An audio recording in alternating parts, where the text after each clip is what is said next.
Question दिया हुआ है, कोई धनराशि साधारण ब्याज की दर पर 2 वर्ष में 2800 रुपए, यानी 2 वर्ष में कितनी हुई है, 2800 रुपए हो गई।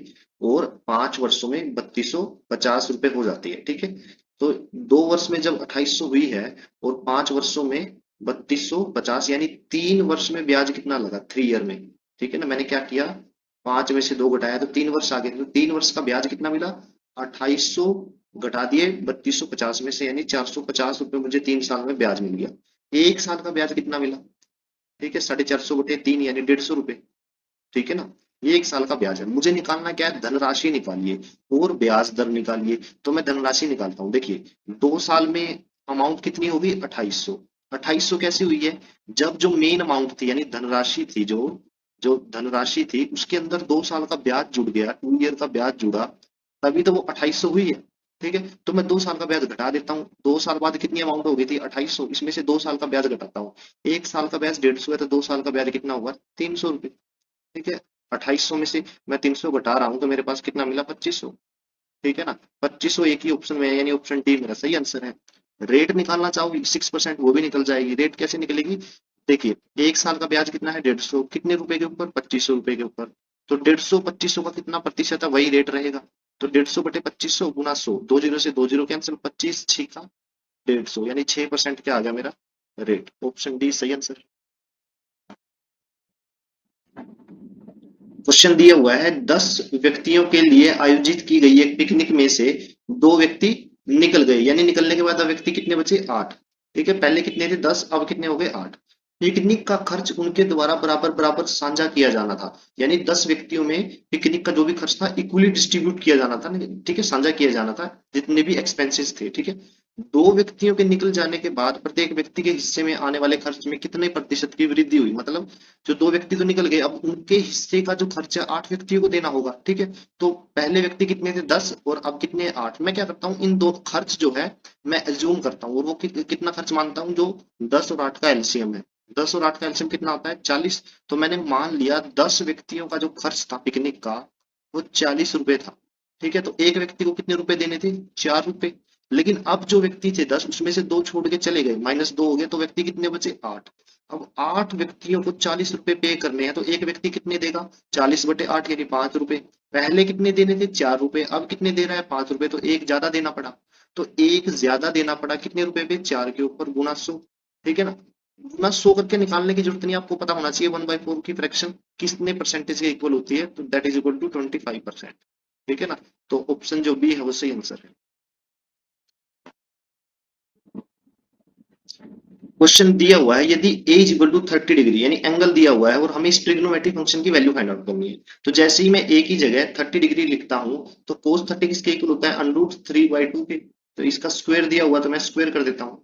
ठीक है, प्लस, अब देखिए यहाँ पे a की जगह जैसे ही मैं 30 डिग्री रखूंगा, तो 60 और 30 90 होते हैं, तो cos 90 किसके इक्वल होता है, 0 के। तो ये तो 0 हो जाएगा। ठीक है ना, अब यहाँ पे देखिए तीसरा जो स्टेप है, तीसरा जो वैल्यू है, कोस स्क्वेयर 60 - a, यानी यहाँ पे मैं 30 रखूंगा, तो 60 में से 30 घटाएंगे तो 30 ही आएगा, तो ये भी कितना हुआ, √3/2। ठीक है, इसका होल स्क्वायर। ठीक है ना, तो कितनी वैल्यू आ जाएगी यहाँ पे, 3/4। ठीक है, प्लस 3/4। ठीक है, जोड़ूंगा तो क्या आ जाएगी, 6/4, यानी 3/2 आंसर आ जाएगा, यानी ऑप्शन जो बी है वो सही आंसर है। क्वेश्चन दिया हुआ है, एक माँ और उसकी बेटी की वर्तमान आयु 8 और 3 के अनुपात में है, यानी मदर और डॉटर की जो एज है, मदर और डॉटर की जो एज है वर्तमान, यानी अभी की जो एज है वो 8 और 3 के रेशियो में है।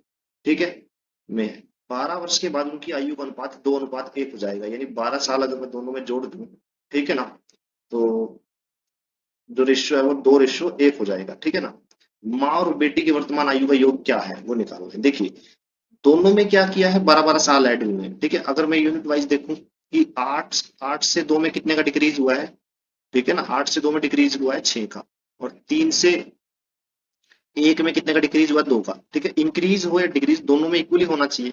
ठीक है ना, तो इसके लिए मैं क्या करता हूँ, मैं 8 और 3 का डिफरेंस देखता हूँ कितना है, 5। और 2 और 1 का डिफरेंस कितना है, 1। तो 5 को तो मैं गुना कर देता हूँ इस रेशियो से, 2 और 1 रेशियो को 5 से गुना कर देता हूँ, और 1 की गुना करूंगा 8 और 3 रेशियो से। तो नया रेशियो क्या बना, ये मदर है, ये डॉटर है, इनकी जो वर्तमान आयु थी वो 8 और 3 के रेशियो में थी, 12 साल बाद उनका रेशियो क्या हो गया, 2:1। लेकिन 2 और 1 को मैंने क्या कहा कि 5 से गुना करना है, तो 2 को 5 से गुना करूंगा तो 10, और 1 को 5 से गुना करूंगा 5। एक्चुअल में देखा जाए ये अभी भी 2 और 1 के रेशियो में है, ठीक है ना। तो अब डिफरेंस देखिए, इनके बीच का डिफरेंस कितना है, इनके बीच का डिफरेंस है 3 से 8 से क्या हो गया 10, यानी 2 का इंक्रीज हुआ है, ठीक है ना। और 3 से 5 हो गया, यहाँ भी दो इंक्रीज हुआ है, यानी दोनों में 2 यूनिट का इंक्रीज हुआ है, बट एक्चुअल में इंक्रीज कितना हुआ है, 12 वर्ष का, 12 वर्ष का इंक्रीज हुआ है, ठीक है ना, यहाँ भी 12 वर्ष। ठीक है, तो 1 यूनिट की वैल्यू कितनी आ गई, 1 यूनिट की वैल्यू 6 वर्ष आ गई। हमें निकालना है वर्तमान जो एज है उसका सम क्या है, ठीक है ना। वर्तमान की अगर मैं दोनों की बात करूं तो इसकी 8 यूनिट है, मदर की 8 यूनिट, और डॉटर की कितनी है 3 यूनिट। टोटल कितना आ गया 11 यूनिट। 11 यूनिट आ गया, तो 1 यूनिट की वैल्यू कितनी आई है 6, तो 11 यूनिट की वैल्यू कितनी आ जाएगी, 11×6 = 66, यानी माँ और बेटी की एज का सम, वर्तमान एज का सम कितना है 66 ईयर, यानी ऑप्शन डी जो है वो सही आंसर है। क्वेश्चन दिया हुआ है, दो स्थान पी और क्यू एक दूसरे से 400 मील की दूरी पर है, जैसे कि ये दो स्थान है, ये पी पॉइंट है और ये क्यू पॉइंट है, दोनों के बीच का डिस्टेंस कितना दिया हुआ है 400 माइल्स, ठीक है ना। ठीक, पी से एक कार क्यू की ओर 50 मील प्रति घंटे की चाल से चलना शुरू करती है, यानी पॉइंट पी से एक कार चलती है जिसकी जो स्पीड है 50 माइल, ठीक है, पर हावर है। 75 मिनट के बाद एक और कार क्यू से पी की ओर 40, यानी 75 मिनट के बाद क्यू से किस स्पीड से एक और कार चलती है पी की ओर, 40 माइल, ठीक है, पर हावर, इस स्पीड से चलती है, ठीक है। पूछा है कितने समय बाद कारें मिलेंगी, हमें टाइम फाइंड आउट करना है। देखिए सबसे पहले तो ये देखना पड़ेगा पहली कार कहाँ से चली, पी से, ठीक है। और जब दूसरी कार चली तब कितना समय हो चुका था, 75 मिनट बीत चुके थे, ठीक है ना। 75 मिनट बीत चुके थे, तो इन 75 मिनट में पी से जो कार चली है उसने कितना डिस्टेंस कवर कर लिया, तो ये कैसे निकालेंगे, देखिए 75, स्पीड क्या है 50 माइल की, ठीक है ना।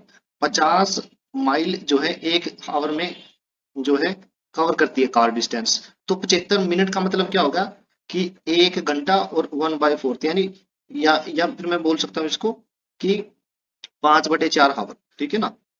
ठीक है, तो अगर मुझे डिस्टेंस निकालनी है तो 50 की और इसकी गुना करूंगा तो कितना आ जाएगा, 50 और 1/4 हिस्सा, यानी 50 का 1/4 हिस्सा 12.5, यानी 62.5 किलोमीटर, यानी माइल्स, इतनी दूरी वो चल चुकी थी, ठीक है ना। मान लीजिए वो इस पॉइंट पे, सी पॉइंट पे आ चुकी है, ठीक है ना। तो अब टोटल डिस्टेंस जो 400 थी घट के कितनी होगी, अगर मैं 400 में से 62.5 घटाऊं तो मेरे पास बचेगा 337.5 किलोमीटर, ठीक है ना। अब 337.5 किलोमीटर की दूरी हो गई है। अब जो दोनों कारें हैं पॉइंट सी से और क्यू से सेम टाइम पे चलेगी, ठीक है ना। अब टाइम हो गया क्या, इक्वल, ठीक है।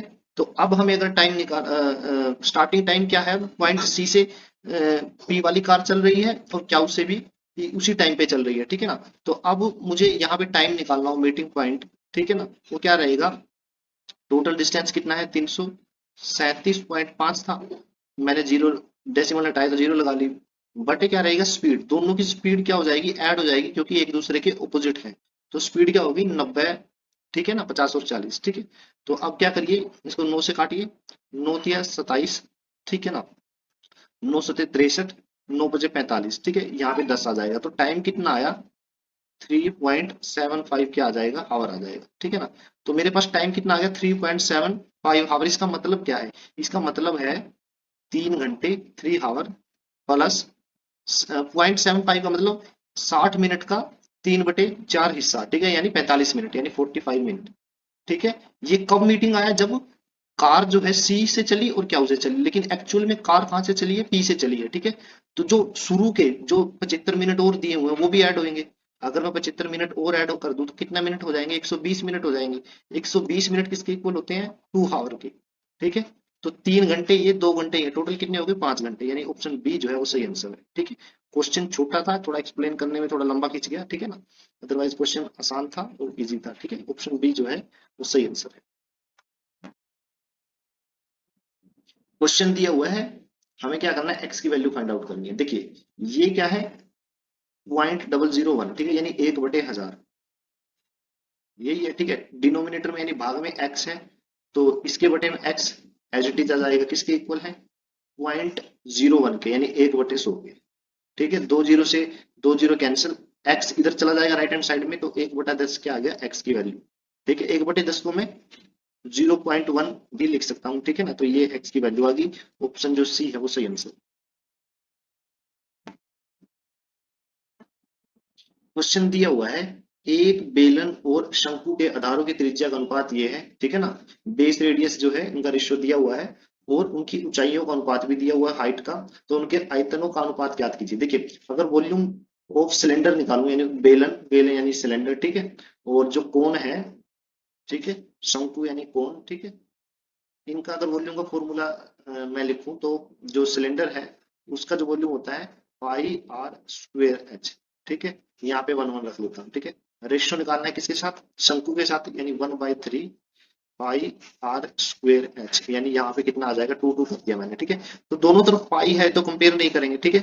तो ये जो वैल्यू दी है मैं डायरेक्ट इस पे रख देता हूँ। R1 क्या है, बेलन के लिए है, तो उसकी R1 क्या है, √3, यानी √3 का स्क्वायर करूंगा, क्योंकि R का स्क्वायर है, तो √3 का स्क्वायर करूंगा तो कितना आ जाएगा, 3, ठीक है, गुना H1 की वैल्यू क्या है, H1 है √2, इसको एज इट इज लिख दिया, ठीक है, रेशियो, फिर 1/3 इंटू R2 का स्क्वायर, R2 कितनी है, शंकु की त्रिज्या, यानी वो क्या है, √2 का स्क्वायर 2 आ जाएगा, इंटू H2 क्या है, √6, यानी √6, ठीक है। तो ये 3 तो इस साइड जाएगा तो मल्टीप्लीकेशन में हो जाएगा, √2 से √6 काटेंगे तो क्या रह जाएगा, √3, ठीक है। फिर इस √3 से इस रूट को काटेंगे, √3 से 3 को काटेंगे तो √3 रह जाएगा, ठीक है। तो लेफ्ट हैंड साइड में क्या बचा, 3 की गुना √3 से करेंगे, ठीक है, रेशियो, यहाँ कितना बचा है, राइट हैंड साइड में सिर्फ 2 बचा हुआ है, ठीक है ना, तो यानी ऑप्शन बी जो है वो सही आंसर है।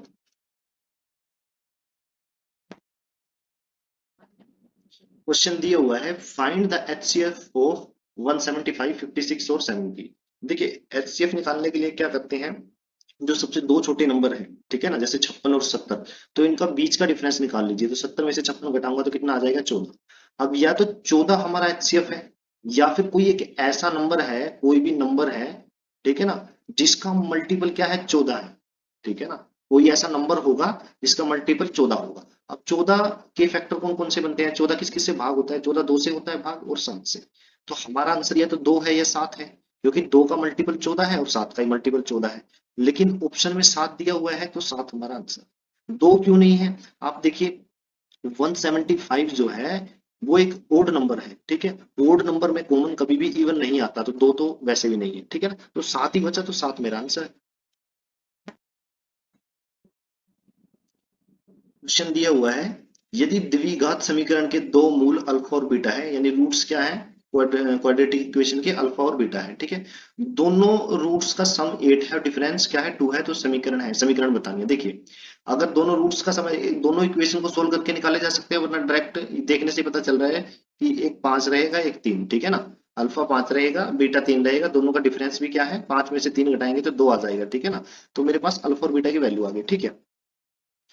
अगर वैसे मुझे सम निकालना हो कि अल्फा प्लस बीटा का सम कितना आएगा, निकालना हो खुद, तो वो इसके इक्वल होता है माइनस का बी बाई ए, ठीक है ना। बी क्या होता है, जो जो ए होता है वो एक्स स्क्वेयर का कोफिशिएंट होता है, ठीक है ना। मान लीजिए A X square plus B X plus C is equal to 0 है, तो आप देख सकते हो ए यहाँ पे कितना क्या है, ये जनरल इक्वेशन है, एक्स स्क्वेयर के आगे का जो कोफिशिएंट है, ठीक है, ए एक्स के आगे जो है वो बी है, प्लस कांस्टेंट जो है वो सी है। तो अगर सम निकालना हो तो क्या रहेगा, माइनस का बी बाय ए रहेगा, जबकि सम दिया हुआ है क्या है, 8। दूसरी इक्वेशन क्या रहती है, दोनों की गुना, अल्फा और बीटा की गुना किसके इक्वल आती है, सी बाय ए के, ठीक है ना। और गुना क्या है, मैंने निकाल लिए हैं दोनों अल्फा और बीटा कितने हैं, 5 और 3, तो गुना कितनी आएगी, 15, ठीक है। तो सबसे पहले मैं चेक करता हूं इस कंडीशन के अकॉर्डिंग, माइनस का बी बाय ए, बी जो है माइनस का किस में है, आप ऑप्शन ए में देखिए, 8 जो है यहाँ पे प्लस का निशान है, प्लस में है, बी माइनस में नहीं है, तो ऑप्शन, और एक्स स्क्वेयर के आगे भी माइनस नहीं है, ठीक है, क्योंकि मुझे क्या चाहिए, माइनस का बी बाई ए चाहिए, वो किसके इक्वल आना चाहिए, 8 के, ठीक है ना। तो ये ऑप्शन गलत हो गया, ऑप्शन जो ए है ये ऑप्शन गलत हुआ, ऑप्शन सी भी गलत है, ठीक है ना, क्योंकि दोनों ही पॉजिटिव हैं, क्योंकि बी बाई ए माइनस का 8 ए और सी में पॉसिबल नहीं है। बी में देखता हूं, बी की वैल्यू क्या है, माइनस का 8, ठीक है ना, और एक्स स्क्वायर के आगे क्या है 1, तो ए की वैल्यू कितनी है 1। ठीक है, तो मेरे पास क्या आ गया माइनस का 8। ये क्या आया है बी बाई ए, लेकिन मुझे माइनस बी बाई ए चाहिए, तो एक माइनस और लगाना पड़ेगा, तो क्या आ जाएगा 8। ठीक है, तो बी ऑप्शन मेरा आंसर हो सकता है। इसी तरह डी भी हो सकता है, क्योंकि ये जो पहली कंडीशन है अल्फा प्लस बीटा की, वो बी और डी दोनों ऑप्शन सेटिस्फाई कर रहे हैं। ठीक है, फिर मैं दूसरी कंडीशन देखूं कि अल्फा और बीटा की गुना 15 आनी चाहिए, यानी सी बाई ए कितना आना चाहिए 15। सी कितना है 15, बी ऑप्शन में सी कितना है 15 और ए कितना है 1। ठीक है, तो देख देख लीजिए आप, यहाँ पे गुना जो है 15 आ रही है, यानी ये दूसरी कंडीशन को सेटिस्फाई कर रहा है। ऑप्शन बी हमारा सही आंसर है। डी पे चेक करता हूँ, सी क्या है माइनस का 15 और ए कितना है 1, तो यहाँ पे गुना कितनी आई माइनस का 15, तो ये तो गलत हो गया। ठीक है, तो ऑप्शन बी जो है वो सही आंसर है। क्वेश्चन दिया हुआ है, हमें इसको सिंप्लीफाई करना है। ठीक है, देखिए cos theta by 1 plus sine theta दिया हुआ है, रेशनलाइजेशन करूंगा मैं, तो 1 माइनस साइन थीटा से गुना और 1 माइनस साइन थीटा से। ठीक है, तो ऊपर क्या आ जाएगा, ऊपर आ जाएगा कोस थीटा, ठीक है, इंटू 1 माइनस साइन थीटा। ठीक है, नीचे क्या आएगा ए प्लस बी, ए माइनस बी का फॉर्मूले के according 1 minus sine square theta. ठीक है, ये किसके इक्वल होता है कोस स्क्वायर थीटा के, तो ये किसके इक्वल आ जाएगा कोस स्क्वायर थीटा के। नीचे क्या आ गया कोस स्क्वायर थीटा। ठीक है, तो एक कोस से एक कोस कैंसिल। ठीक है, इसको अलग अलग डिवाइड करूंगा तो 1 बाई कोस किसके इक्वल होता है सीकेंट थीटा के, माइनस साइन बाई कोस किसके इक्वल होता है टेंजेंट थीटा के। ठीक है, तो secant theta minus tangent theta हमारा सही आंसर है, यानी ऑप्शन ए जो है वो सही आंसर है। क्वेश्चन दिया हुआ है विच इज बेटर, हमारे पास दो कंडीशन दी हुई है। सक्सेसिव डिस्काउंट पहले कितने का है, पहली कंडीशन में 10 का फिर 20 का, दूसरी में क्या है पहले 20 का है फिर 10 का। देखिए अगर वैल्यू सेम हो और आगे पीछे हो, इससे कुछ फर्क नहीं पड़ेगा, दोनों का ही जो फाइनल डिस्काउंट आएगा वो सेम रहेगा। ठीक है, यानी ऑप्शन ए जो है वो सही आंसर है। निकाल के दिखाता हूँ, दो डिस्काउंट दिए हुए हैं, हमें उसके इक्विवेलेंट फाइनल निकालना हो तो X plus Y, X Y Y 100, ये आंसर होता है। ठीक है ना, इससे आंसर निकलेगा, ये फॉर्मूला है। ठीक है, डिस्काउंट माइनस में लेते हैं, माइनस में इसलिए क्योंकि जो प्राइस है रेट है वो घट रहा है। ठीक है ना, तो माइनस में लेते हैं, तो ये एक्स की वैल्यू आ गई, यहाँ पे एक्स कितना है माइनस का 10। ठीक है, यहाँ पे वाई कितना है माइनस का 20। ठीक है, तो यहाँ पे फॉर्मूला लगाता हूँ माइनस का 10 माइनस 20, और गुना करूंगा तो माइनस माइनस प्लस हो जाएगा, तो 10 गुना 20 बाई 100। ठीक है, तो कितना आ जाएगा 20 माइनस का और 10 माइनस का 30 और 2 प्लस का करेंगे तो माइनस का 28। ठीक है ना, ये एक्चुअल में माइनस रिप्रेजेंट कर रहा है डिस्काउंट को। ठीक है, तो ये कितना आ गया 28% डिस्काउंट आ गया। ठीक है ना, अब मैं दूसरा निकालूं, दूसरे में क्या है पहले 20 आ जाएगा माइनस का 20 फिर माइनस का 10, फिर से गुना करेंगे तो प्लस हो जाएगा, तो 20 गुना 10/100। अब भी कुछ चेंज नहीं हुआ, 20 और 10 30, और यहाँ पे कितना है प्लस का 2, यानी माइनस के 30 में से प्लस का 2 ऐड करेंगे तो माइनस का फिर से 28 आ जाएगा। माइनस का 28 मतलब 28% डिस्काउंट, माइनस मतलब डिस्काउंट। ठीक है ना, तो आप देख सकते हो दोनों ही इक्वल है, तो यानी ऑप्शन ए जो है वो सही आंसर है। क्वेश्चन दिया हुआ है पी कोई काम 4 घंटे में कर सकता है, क्याऊ और आर मिलकर इसी काम को 3 घंटे में पूरा कर सकते हैं। यानी पी क्या है, ये पी है। ठीक है, काम को 4 घंटे में कर सकते हैं। ठीक है, पी सॉरी क्याऊ प्लस आर क्या है, काम को 3 घंटे में कर लेते हैं, जबकि पी और आर इसे 2 घंटे में कर लेते हैं। यानी पी और आर कितने घंटे में कर लेते हैं 2 घंटे में। हमसे पूछा है क्याऊ अकेले इस काम को करता है तो उसे इस काम को पूरा करने में कितना समय लगेगा। ठीक है, यानी क्या वो काम करता है तो वो कितने समय में वो करेगा, ये समय निकालना है। देखिए मैं क्या करता हूँ 4 3 और 2, ये क्या है हमें टाइम दिए हुए हैं टोटल टाइम। ठीक है ना, मुझे वर्क डन चाहिए कि कितना काम करना पड़ रहा है, वो वर्क तो कुछ ना कुछ मेजर कर मानना पड़ेगा। ठीक है ना, एज्यूम करना पड़ेगा, तो मैं क्या करता हूँ 4 3 और 2 का एलसीएम ले लेता हूँ, वो कितना है 12। तो मैंने मान लिया काम कितना था 12, तो पी ने 12 यूनिट काम को 4 घंटे में किया। ठीक है, तो उसने 1 घंटे में कितना काम किया 3 यूनिट, ये पी की एफिशिएंसी आ गई। क्याऊ और आर 3 घंटे में काम कर रहे हैं तो उनकी दोनों की एफिशिएंसी 4 यूनिट। क्याऊ पी और आर 2 घंटे में काम कर रहे हैं तो दोनों की एफिशिएंसी कितनी आ जाएगी 6 यूनिट। ठीक है, अब क्याऊ का टाइम निकालने के लिए हमें क्या चाहिए, क्याऊ की एफिशिएंसी। देखिए पी की एफिशिएंसी कितनी है 4, और पी की एफिशिएंसी अगर सॉरी पी की एफिशिएंसी 3 है, तो इस इक्वेशन में अगर मैं 3 रखूं तो आर की एफिशिएंसी कितनी आ जाएगी, पी और आर की एफिशिएंसी 6 थी। ठीक है, पी की 3 यूनिट घटा दूंगा तो आर की कितनी आ जाएगी 3। तो अब जो 3 यूनिट आई है ये इससे ऊपर वाली जो इक्वेशन है इसमें रख देता हूँ, तो मैंने आर की जो है एफिशिएंसी 3 रख दी। क्याऊ और आर की एफिशिएंसी टोटल 4 थी और इसमें आर की एफिशिएंसी 3 है, तो क्याऊ की कितनी आ गई? क्याऊ की आ गई 1। ठीक है ना? अब मुझे पता चल गया है क्याऊ 1 घंटे में 1 यूनिट काम करता है। हमें उसका टोटल टाइम निकालना है, तो बताओ 12 यूनिट काम कितने घंटे में करेगा? तो टाइम निकालने के लिए क्या फॉर्मूला है? टोटल वर्क बटे एफिशिएंसी। तो 12/1 यानी 12 घंटे। ऑप्शन डी जो है वो सही आंसर है।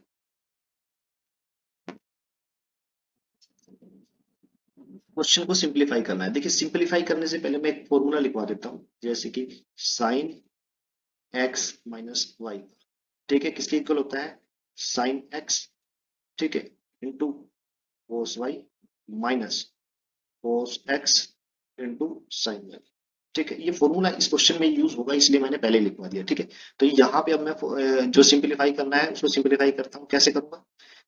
एलसीएम ले लेता हूँ, साइन ए इंटू कोस ए, ये आ गया एलसीएम। ठीक है, तो साइन से साइन कटेगा तो आगे क्या आ जाएगा? साइन 3 ए पहले से ही है, इंटू कोस ए और मल्टीप्लीकेशन में आ गया, minus cos 3 A as it is है।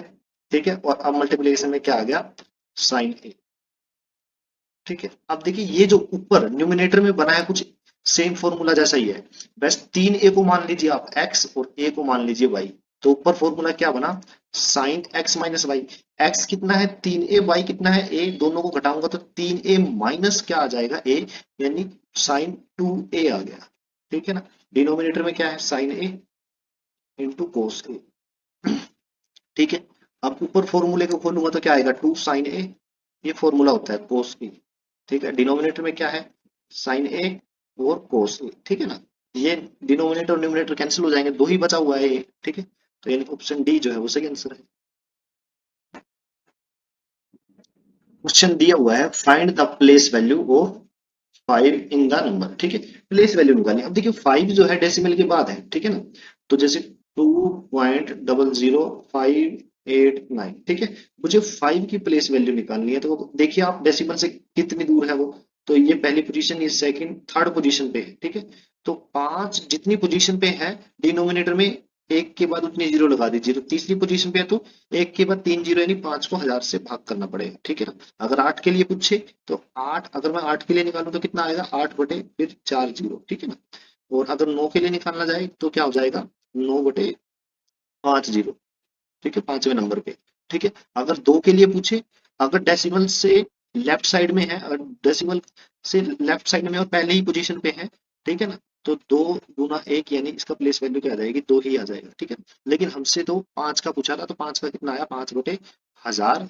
क्योंकि 5 जो है राइट साइड में डेसिमल से तीसरे नंबर पे है, जितने नंबर पे होगा डिनोमिनेटर में एक के बाद उतनी जीरो लगा दीजिए, यानी ऑप्शन जो सी है वो सही आंसर। क्वेश्चन दिया हुआ है, पी को 500 के अधिकतम अंक में से 360 अंक मिलते हैं।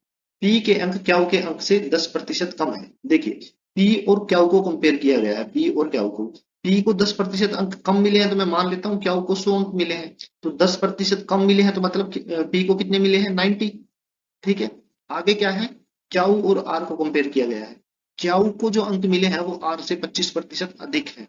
ठीक है ना? अगर क्याऊ और आर को जो अंक मिले हैं, मतलब क्याऊ को जो अंक मिले हुए हैं वो आर से 25% अधिक है। 25% का मतलब 1/4। ठीक है, यानी 4 से 1 अधिक, यानी अगर आर को मिले हैं 4 यूनिट, ठीक है ना, तो 4 में 1 जोड़ेंगे, 5 यूनिट किसको मिला है? क्याऊ को।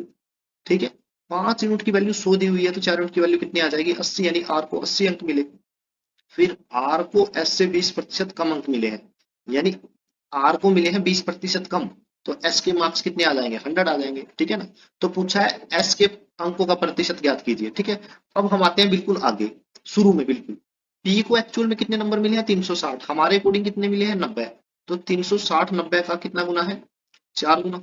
ठीक है, हमें एस के निकालने हैं तो एस का भी 4 गुना करना पड़ेगा। तो एस को कितने मिले? 400। ठीक है, हमें एस का परसेंटेज निकालना है, तो 400 मार्क्स मिले। पेपर कितने का था? 500 का। तो 500 से भाग करेंगे इंटू 100। ठीक है, तो दो जीरो से दो जीरो कैंसिल, 5 पे काटेंगे तो कितना आ जाएगा? 80, यानी 80% मार्क्स किसको मिले हैं? एस को। तो ऑप्शन डी जो है वो सही आंसर है। क्वेश्चन दिया हुआ है, find the LCM of these numbers. ठीक है, ये जो तीन है, इनका मुझे एलसीएम निकालना है। ठीक है, तो सबसे पहले मैं ए को कंपेयर करता हूँ। जो हमारा एलसीएम होगा वो तीनों नंबर से कटेगा। ठीक है ना, तो ए की मैक्सिमम पावर क्या है, ए की 3 है, क्योंकि पहले में ए अकेला है, दूसरे में ए स्क्वायर, तीसरे में क्या है, ए क्यूब। तो सबसे बड़ी वैल्यू ले लेता हूँ। अब ए क्यूब जो है वो ए से भी कट जाएगा, ए स्क्वायर से भी और ए क्यूब से भी। ठीक है ना, अब मैं कंपेयर करता हूँ बी को। बी की यहाँ पे कितनी है, 2 पावर। ठीक है, यहाँ पे कितनी पावर है, 1, और यहाँ तीसरे में क्या है, 3 पावर है। तो यहाँ मैं बी की क्यूब ले लेता हूँ सबसे बड़ी। ठीक है, अब बी स्क्वायर से भी ये कट जाएगा, और बी से भी कटेगा, और बी क्यूब से भी। ठीक है, तीसरे में अगर मैं सी को देखूं, तो सी की मैक्सिमम पावर क्या है, 2 है।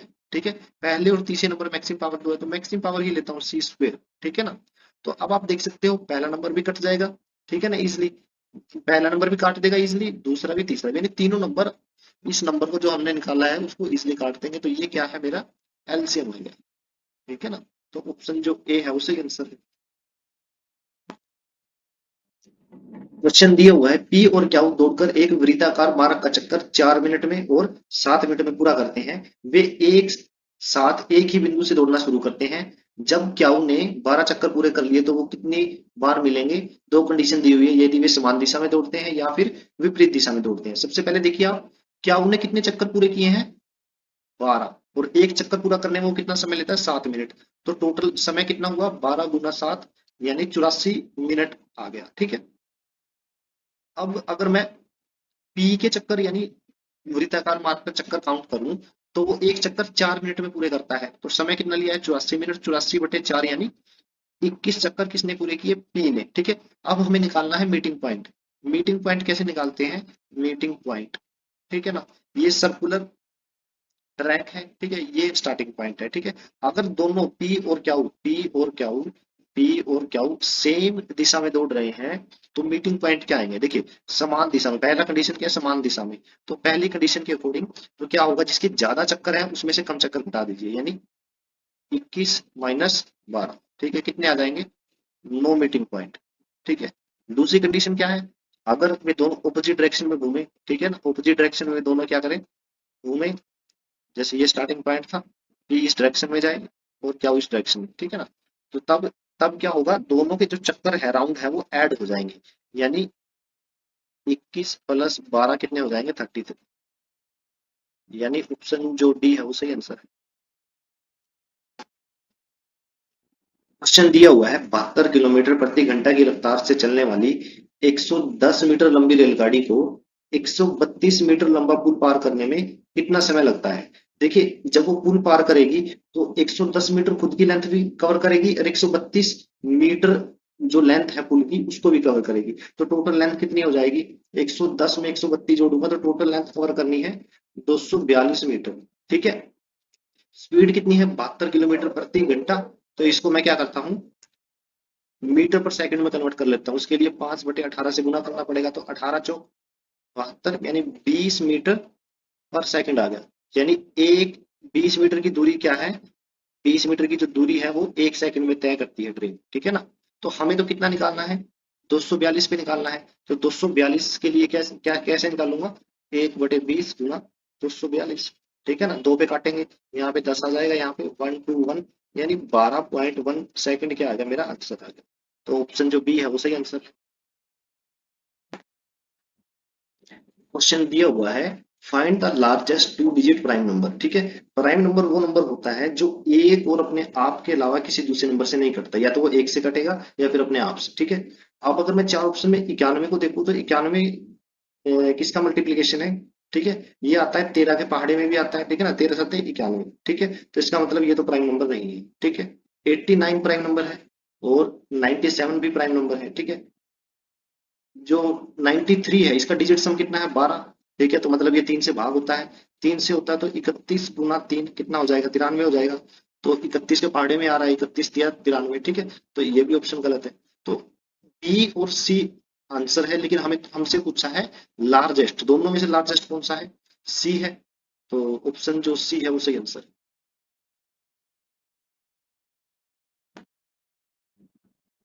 क्वेश्चन दिया हुआ है, सिंप्लीफाई दिस। देखिए, इसको सिंप्लीफाई करना है।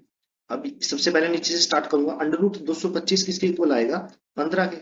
ठीक है, 15 और जो 154 है, दोनों को जोड़ूंगा तो कितना आ जाएगा, 169, ठीक है। तो इसके ऊपर भी अंडर रूट है, तो अंडर रूट 169 किसके इक्वल आएगा, ये दोनों को सोल्व करो, अंडर रूट 169 13 के इक्वल आता है। 13 को और 8 को मैं अगर मैं जोड़ूं तो कितना आएगा, अंडर रूट 121। अंडर रूट 121 किसके इक्वल होता है, 11 के। तो 11 ऐड करूंगा 25, और 11 किसके इक्वल होता है, 36 के। 36 अंडर रूट किसके इक्वल होता है, 6 के। तो इस सभी की जगह 6 आ गया, ठीक है। 10 और 6 16, ऊपर अंडर रूट है तो अंडर रूट 16 किसके इक्वल आ जाएगा, 4 के। तो यानी 4 मेरा आंसर, ऑप्शन डी जो है वो सही आंसर। क्वेश्चन दिया हुआ है पी और क्यू अलग अलग किसी काम को 8 और 16 दिनों में कर सकते हैं। उन्होंने एक साथ काम किया और काम पूरा किया, जब काम पूरा हुआ तब पी और क्यू द्वारा किए गए कार्य का अनुपात क्या है। देखिए, एफिशिएंसी जो होती है वो होती है टोटल वर्क बटे टाइम, ठीक है। तो पहली कंडीशन क्या है कि पी और क्यू ने अलग अलग काम किया था, तो समय भी अलग अलग लिया। पी ने 8 दिन लिए और क्यू ने कितने लिए, 16, ठीक है। तो दोनों में क्या है, लेकिन काम सेम किया, ठीक है। तो वर्क क्या है पहली कंडीशन में, कांस्टेंट, ठीक है ना, कांस्टेंट है। तो यानी एफिशिएंसी जो है इनवर्सली प्रोपोर्शनल हो गई किसके, टाइम की, ठीक है। तो अगर मैं पी और क्यू का समय लिखूं यहाँ पे, यानी टाइम लिखूं, तो कितना आ गया, 8 और 16। और यहाँ पे अगर मुझे टाइम का रेशियो निकालना है तो क्या आएगा, 1 और 2 आ जाएगा, ठीक है ना। तो 1 और 2 किसका रेशियो आया है, टाइम का, ठीक है। अब सेकंड कंडीशन में आप देखिए, यहीं से अगर मैं एफिशिएंसी का रेशियो निकालूं तो कितना आएगा, आप देख सकते हो एफिशिएंसी इनवर्सली प्रोपोर्शनल है टाइम के, ठीक है ना। तो जो टाइम का रेशियो इसका उलट हो जाएगा, यानी 2:1 हो जाएगा, यानी एफिशिएंसी का जो रेशियो आया है 2:1 आया है, ठीक है। अब सेकंड कंडीशन देखता हूं, उन्होंने एक साथ काम किया और काम पूरा किया। जब दोनों एक साथ काम करेंगे तो टाइम क्या हो जाएगा, कांस्टेंट। दोनों को समान समय मिला, ठीक है ना। दूसरी कंडीशन में टाइम कांस्टेंट है, यानी E is equal to W by जो टी था, टी क्या हो गया अब, कांस्टेंट। कांस्टेंट, अब टी कांस्टेंट है तो मतलब एफिशिएंसी डायरेक्टली प्रोपोर्शनल हो जाएगी टोटल वर्क की। तो यानी अगर रेशियो मुझे लास्ट में रेशियो क्या निकालना है, कार्य का अनुपात निकालना है, यानी वर्क का रेशियो निकालना है। तो एफिशिएंसी वर्क के डायरेक्टली प्रोपोर्शनल है, तो जो रेशियो एफिशिएंसी का रहेगा वही वर्क का रहेगा। तो वर्क का रेशियो निकालना था, तो जो एफिशिएंसी का रेशियो है वही वर्क का रहेगा, यानी 2:1, ये मेरा आंसर आ गया, ठीक है। तो ऑप्शन जो सी है वो सही आंसर है। क्वेश्चन दिया हुआ है, एक वस्तु का मूल्य 380 रुपए है, लाभ लागत का 20% है, जबकि पैकिंग व बिक्री का 5% है। कुल बिक्री मूल्य ज्ञात कीजिए। देखिए, हमें क्या निकालना है, सेलिंग प्राइस निकालना है। सेलिंग प्राइस क्या होता है, पोस्ट प्राइस, ठीक है, जो कि 380 दिया हुआ है, प्लस प्रॉफिट। प्रॉफिट कितना है, 380 का 20% है। देखिए, 380 का 10% 38, और 20% 2 से गुना यानी 76 आ जाएगा, ठीक है। तो ये कितना आ गया, 76 प्रॉफिट, प्लस ये जो 5% एक्सपेंस है ये भी इंक्लूड होगा, ये कितना है, सेलिंग प्राइस का 5%, ठीक है ना। ये जो 5% है लेफ्ट हैंड साइड में माइनस में हो जाएगा, तो सेलिंग प्राइस कितना रह जाएगा, 95%, ठीक है। शुरू में सेलिंग प्राइस अपने आप का 100% था, तो किसके इक्वल आ गया, 380 प्लस 76 को ऐड करूंगा मैं तो 654, ठीक है, 456 आ गया, ठीक है। तो यहाँ से मुझे सेलिंग प्राइस निकालना था, वो कितना आएगा, 456, परसेंटेज का 100, डिनोमिनेटर में कितना आ जाएगा, 95, 5 से काट दीजिए 20, और यहाँ पे 19, ठीक है। 19 दूनी 38, 19 चौक 76, तो 24 दूनी 48, 480 मेरा क्या आ गया, सेलिंग प्राइस आ गया। तो ऑप्शन जो सी है वो सही आंसर। क्वेश्चन दिया हुआ है, किसी धनराशि पर 10 वर्ष बाद साधारण ब्याज 600 रुपए होता है, यानी 10 साल का जो साधारण ब्याज है वो कितने रुपए है, 600 रुपए, ठीक है ना। यदि 5 वर्ष बाद मूलधन को 3 गुना बढ़ा दिया जाता है तो 10 वर्ष बाद कुल ब्याज कितना होगा। देखिए, 10 वर्ष का जो ब्याज था, ठीक है, अगर मैं उसको 5-5 साल में तोड़ लूं, ठीक है ना, तो पहले 5 साल तक तो क्या है, मूलधन चेंज नहीं था, तो ब्याज कितना रहेगा, 10 वर्ष का 600 है, तो 5 वर्ष का कितना रहेगा, 300। यानी पहले 5 साल का कितना हो गया, 300। और फिर क्या है, 5 साल बाद मूलधन को कितना गुना किया है, 3 गुना किया है। जब मूलधन को 3 गुना किया है, अगर मूलधन को 3 गुना ना किया होता तो पहले 5 साल का 300 और लास्ट के 5 साल का भी 300 ही होता, ठीक है ना, क्योंकि तभी तो 10 साल का 600 बनेगा, ठीक है। लेकिन उसने क्या किया, नेक्स्ट 5 साल में मूलधन को 3 गुना बढ़ा दिया। अगर मूलधन को 3 गुना बढ़ाया है तो 5 साल का, अगले 5 साल का जो टोटल ब्याज है वो भी 3 गुना बढ़ जाएगा।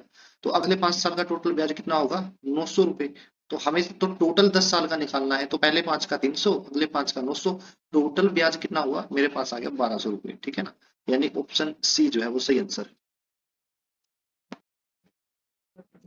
क्वेश्चन दिया हुआ है यदि a by B plus B by A one के इक्वल है तो A cube plus B cube का मान निकालिए। देखिए फॉर्मूला मैं लिखता हूँ A cube plus B cube होता किसके इक्वल है, वो होता है ए प्लस बी, ठीक है, इंटू ए स्क्वेयर प्लस बी स्क्वेयर, ठीक है, माइनस ए बी, राइट। ठीक है, अब मैं इस इक्वेशन को सोल्व करता हूँ, मैं एलसीएम लूंगा तो मेरे पास क्या आ जाएगा, A square plus B square by A B is equal to one. तो यहां से मेरे पास क्या है, A square plus B square किसके इक्वल आ जाएगा, ए बी के। अगर A square plus B square A B के इक्वल है तो ये पूरी टर्म इससे कैंसिल हो जाएगी, तो ये टर्म की क्या बची, जीरो। जीरो को ए प्लस बी से गुना करूंगा तो वो भी सारा जीरो आ जाएगा, यानी ए क्यूब प्लस बी क्यूब की वैल्यू कितनी आ गई, जीरो। यानी ऑप्शन सी जो है वो सही आंसर। क्वेश्चन दिया हुआ है उस घनाभ का आयतन ज्ञात कीजिए जिसकी लंबाई 24 सेंटीमीटर, चौड़ाई 18 सेंटीमीटर और ऊंचाई क्या है 16 सेंटीमीटर है। देखिए वॉल्यूम क्या रहेगी, लेंथ ब्रेड्थ और हाइट का मल्टीप्लीकेशन, ठीक है ना। 24 गुना 18 गुना कितना हो जाएगा 16। देखिए अगर मैं यूनिट पूरी गुना करने की जरूरत नहीं है आपको, ठीक है, यूनिट डिजिट में देखता हूँ, 4 की 8 के साथ गुना करूंगा 32, यानी यूनिट डिजिट क्या आया 2। 2 की फिर मैं 6 से गुना करूंगा, 6 दूनी 12, यानी यूनिट डिजिट जो आया है, पहला डिजिट जो आएगा वो 2 आएगा। यूनिट डिजिट ए ऑप्शन में भी 2 है और बी में भी है, तो यानी सी और डी ऑप्शन तो मेरे गलत होंगे, ठीक है। उसके बाद देखिए जो वॉल्यूम में आंसर आएगी, देखिए वॉल्यूम का जो आंसर आएगा वो 18 का मल्टीपल होगा, लेकिन 18 9 और 2 इसके फैक्टर हो गए, यानी पूरा जो आंसर रहेगा, यानी जो वॉल्यूम रहेगी वो 9 से भाग होएगी, ठीक है। और कोई भी संख्या 9 से तभी भाग होती है अगर उनका डिजिट सम भी 9 से भाग हो रहा है, ठीक है। तो मैं ए ऑप्शन में डिजिट सम निकालता हूँ, 9 को तो हम काउंट नहीं करते, जैसे 7 और 2 9, ठीक है। बचा क्या, 1 और 4, यानी 5 क्या आ गया, रिमाइंडर आ गया। अब 5 जो डिजिट सम आया है, ठीक है ना, जो बचा हुआ चीज क्या था, 5 5 जो है 9 से भाग नहीं होता, यानी ये ऑप्शन भी गलत हो गया, ठीक है। अगर मैं बी में देखूं तो 9 को काउंट नहीं करेंगे, 6 और 3 क्या हो गया 9, ठीक है, ये भी कैंसिल हो गया, तो बचा क्या, जीरो, ठीक है। जीरो 9 से भाग हो जाता है, इसका मतलब ऑप्शन बी जो है वो सही आंसर। क्वेश्चन दिया हुआ है यदि X cube is equal to N है और एन का इकाई अंक एक अभाज्य संख्या है, यानी एक्स क्यूब करूंगा तो मुझे कोई संख्या मिलेगी और वो संख्या किससे डिनोट की गई है, एन से। और एन का जो यूनिट डिजिट है वो क्या है, एक प्राइम नंबर है, ठीक है। तो 1 से 9 तक की संख्या के बीच एक्स के मान के लिए संभावित विकल्प क्या है।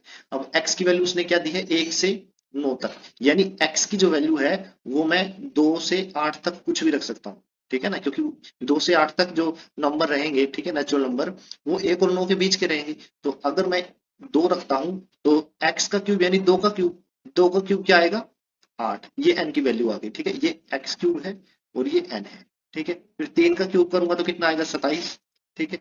4 का क्यूब करूंगा तो 64, 5 का क्यूब करूंगा 125, 6 का क्यूब करूंगा 216, 7 का क्यूब करूंगा तो कितना आ जाएगा 343 और 8 का क्यूब करूंगा तो कितना आ जाएगा 512, ठीक है। इसमें कहीं पर भी एक एक्स की वैल्यू एक नहीं है, यानी ऑप्शन सी तो मेरा वैसे ही गलत हो गया क्योंकि ऑप्शन में एक्स की वैल्यू एक दी गई है, ठीक है। अब मैं ऑप्शन ए से शुरू करता हूं, मैं 2 से स्टार्ट करता हूं। अगर मैं एक्स की वैल्यू 2 रख दूं, ठीक है, तो 2 का क्यूब करूंगा तो 8 आएगा, ठीक है। ये तो एक डिजिट वाली संख्या होगी, तो इसका तो यूनिट डिजिट 8 है। क्या 8 प्राइम नंबर है, बिल्कुल भी नहीं है, 4 से भी कटता है, 2 से भी कटता है, ठीक है। तो यानी 2 एक्स की वैल्यू पॉसिबल नहीं है, तो ए भी गलत। बी ऑप्शन में देखता हूँ 3 नंबर दिया हुआ है, 3 का क्यूब कितना होता है 27, 27 में यूनिट डिजिट 7 है जो कि एक प्राइम नंबर है, यानी 3 पे चेक हो रहा है, ठीक है। 5 पे अगर मैं 5 का क्यूब करूँ तो 125 आ रहा है, तो 125 में 5 क्या है, प्राइम नंबर, तो 5 पे भी चेक हो गया। 7 का अगर मैं क्यूब करूँ तो 343 आ रहा है, 343 का यूनिट डिजिट 3 है, तो ये भी प्राइम नंबर है।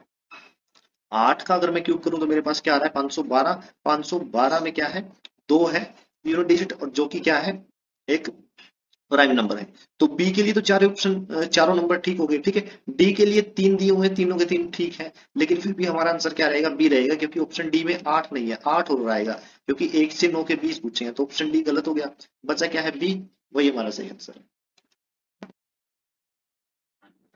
क्वेश्चन दिया हुआ है, हमें इसको सिंप्लीफाई करना है। देखिए ऊपर क्या है 121, डिनोमिनेटर में क्या है 3 3 और तो 11, 11/3, 3 ऊपर चला जाएगा, ठीक है, प्लस 92, और नीचे क्या है 7 1 और 1 22, 22/3, 3 ऊपर जाएगा, ठीक है। तो यहाँ से 11 पे काट देंगे, 11 पे कट जाएगा, ठीक है। तो यहाँ पे कितना है, 11 3 33 प्लस यहाँ पे कितना है, 2 पे काटिए 46 और यहाँ पे 11, तो ये कितना आ जाएगा 18, 138/11 आ गया, ठीक है। तो यहाँ पे देखिए 33 एज इट इज प्लस 11 पे काटेंगे, 11 कम 11, फिर 2 बचा 28, 11 दूनी 22, फिर 6 बच गया। ठीक है, तो ये 12 और 33 कितने हो गए? 45। 45 सही, 6/11 मेरा क्या आ गया आंसर। तो ऑप्शन जो बी है वो सही आंसर है। क्वेश्चन दिया हुआ है एक वर्ग की भुजा को 20% बढ़ाने पर उसका क्षेत्रफल k प्रतिशत बढ़ जाता है, k का मान ज्ञात कीजिए। देखिए जो एरिया होता है वर्ग का वो किसके इक्वल होता है? ए स्क्वायर। ए क्या है? साइड है। ठीक है, साइड ऑफ स्क्वायर है, साइड ऑफ स्क्वायर है। ठीक है ना, तो एक साइड पे कितना इंक्रीज हो रहा है? 20%।